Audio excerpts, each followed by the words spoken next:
Le livre du ciel, tome 6, 26 avril 1904. L'habit ne fait pas le moine. Ce matin, étant hors de mon corps, je me suis trouvée avec l'enfant Jésus dans les bras.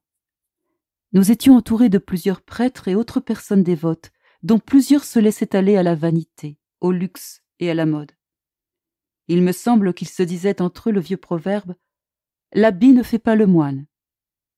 Jésus béni me dit « Ma bien-aimée, oh, que je me sens spoliée de la gloire que me doivent les créatures, et qu'elles me refusent avec impudence, même celles qui se disent dévotes. » En entendant cela, je dis à l'enfant Jésus, « Cher petit de mon cœur, récitons 3 Gloria Patri avec l'intention de donner à la divinité toute la gloire que lui doivent les créatures.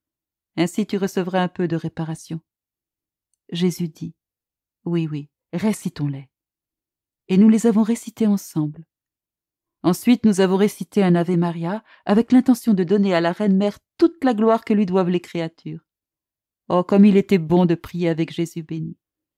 Je me sentais tellement bien que je lui dis « Mon bien-aimé, comme je voudrais faire ma profession de foi dans tes mains en récitant avec toi le credo. » Jésus répondit « Tu réciteras le credo seul parce que c'est à toi de le faire et non pas à moi. Tu le diras au nom de toutes les créatures afin de me donner plus de gloire et d'honneur. » Alors je plaçai ma main dans celle de Jésus et récitai le credo. Ensuite, Jésus béni me dit « Ma fille, il me semble que je me sens soulagée et que les noirs nuages de l'ingratitude humaine, surtout ceux des dévots, se sont éloignés. Ah, ma fille, les actions extérieures des créatures pénètrent grandement leur intérieur en plaçant un vêtement sur leur âme. Quand la touche divine arrive à l'âme, celle-ci ne la sent pas vivement parce que des vêtements sales la recouvrent.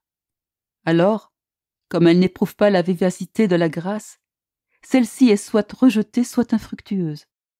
Oh, qu'il est difficile de rechercher les plaisirs et le luxe extérieurement et de mépriser ces choses intérieurement.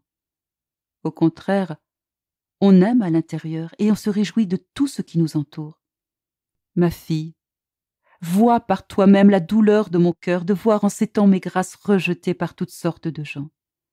Alors que la vie de mes créatures provient totalement de moi et que toute ma consolation est de les assister, elles repoussent mon aide. Toi, viens partager mes souffrances et compatis à mon amertume. » Ayant dit cela, il disparut, et je suis restée tout affligée par les souffrances de mon adorable Jésus.